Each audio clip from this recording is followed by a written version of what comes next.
just see these lines of stones, and they just look like lines, and you see the waves pounding in.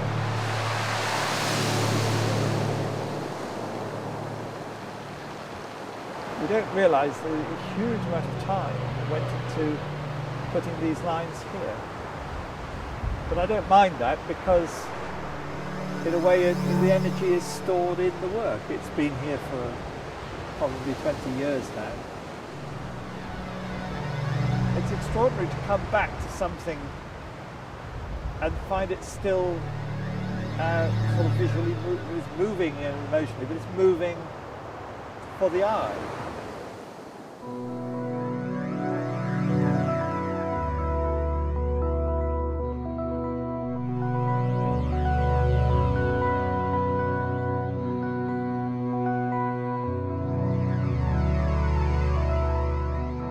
Nobody had ever done anything like this before, with local people, with communities, in the wild.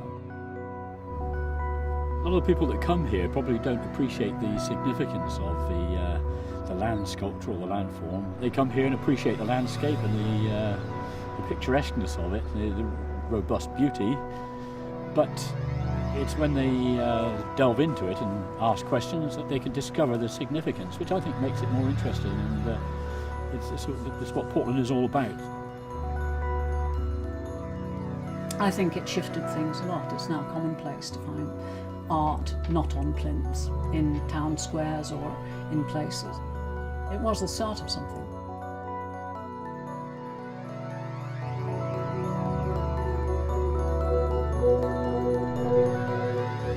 The New Milestones project emerged from our thinking that it would be great to challenge people to look closely at their place in a different way. And the idea of encouraging local folk to commission sculpture for their place seemed to us a really interesting idea. To get people to actually engage with artists, explaining to them why they loved and valued their place. I mean, it was a combination between Common Ground, who were interested in local people, and people who were actually on the spot. There was Margaret Somerville and Joanna Morland, who were on the administration side. But I'd worked on Portland for a long time, and I knew a lot of masons and quarrymen, and it was that contact with the Portlanders that sort of gave life to it. The fact that there was a rapport here meant that John's ideas were lifted, but also people moved away from wanting something literal. It took some time for the ideas to develop. The original drawings just showed, well, basically lines on the land, curving lines with a sort of rhythm and an energy, and these became terraces.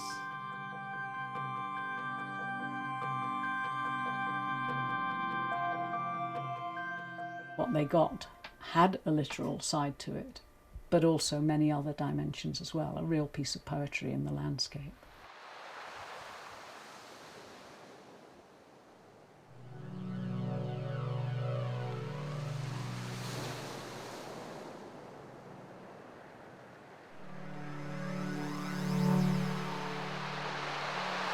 There are 5 different walls, and each wall is made with a different stratum of the Portland stone.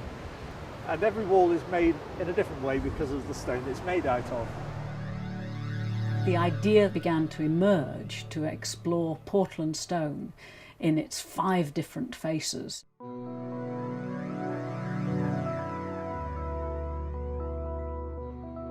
At the top you have slat and cap, and then you have roach, and then you have whitbed, and then you have base bed.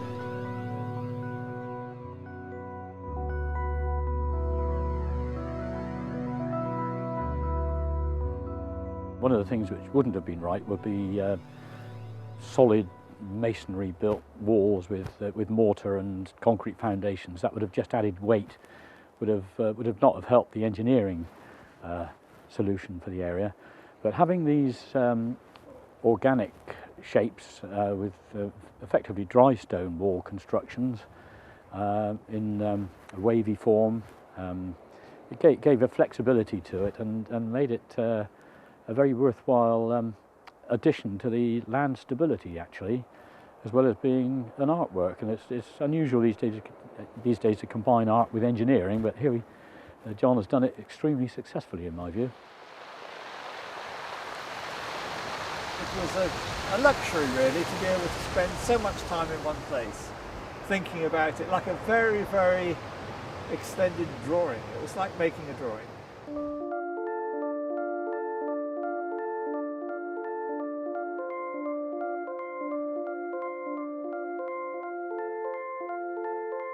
The hillside had paths already, and so I wanted to create lines that were complementary to those paths.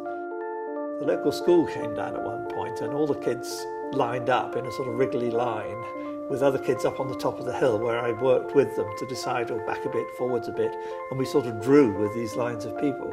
And then once we had that, we put stakes in the ground, and then the army dug the trench through.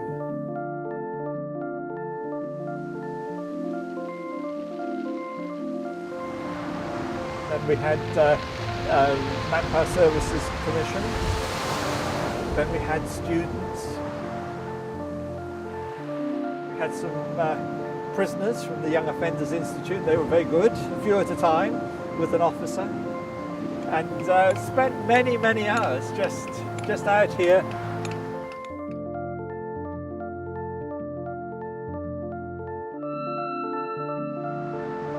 We would always have a pile of stone near us and build it up.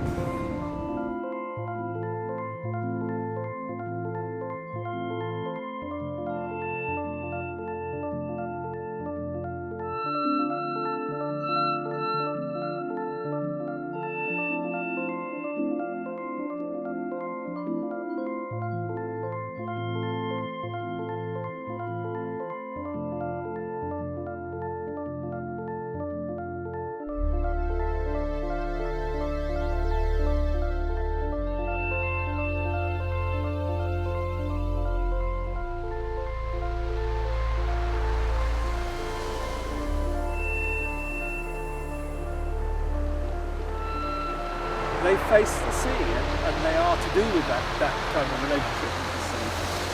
There's a rhythm, like the rhythm in the sea. The underlying principle of Chiswell is that it was always next to the sea. The sea's been its friend, and the sea's been its enemy. The village of Chiswell has suffered an awful lot of flooding in its history. 1978 and again in 1979, just 3 months later, there were two very, very big storms. One was a storm, a conventional storm wave, which was a very rough sea, and the sea came over and caused very big devastation. But an even worse storm came in 1979, February, and it was a swell wave. It was a fairly calm sea, but swell waves were generated far out into the Atlantic, from Newfoundland, in fact, storm there, and they increased in size and intensity, and these great big swell waves came and lurched over the beach in massive rollers, took everybody by surprise. Just wasn't predicted at all, and that one caused absolute devastation. That's what led to some of the sea defence works.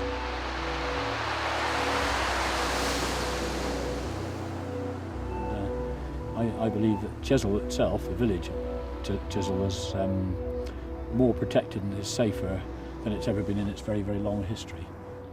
So I think they wanted to do something to celebrate the existence and the continuing existence and the future of Chiswell, and here we have something which marks that. As places become more conventional, as less people go fishing and more people just go to Chiswell as sort of residential accommodation, it's a reminder of the fact that Chiswell was linked with the sea and always will be.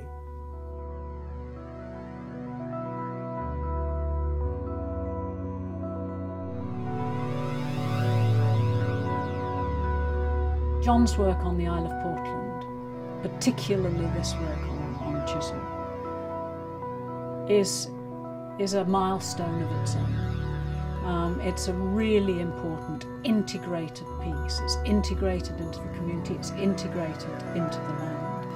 I think if at any point someone was to say we want to build here or whatever else, there ought to be a huge outcry from the local people, but also from the art world, because it's a turning point piece. The important thing is that there are people locally who have taken a pride in maintaining it. If it wasn't looked after, it would be a wreck by now. This grass doesn't stay like this by nature. There are no goats or sheep. It has to be cut. And the walls would be covered in weeds, and the kind of gorse and all that would just be everywhere. But there are now a group of people who look after it, who have events on it. Local people now have adopted it and make sure it stays. They're proud of it. I'm proud of them.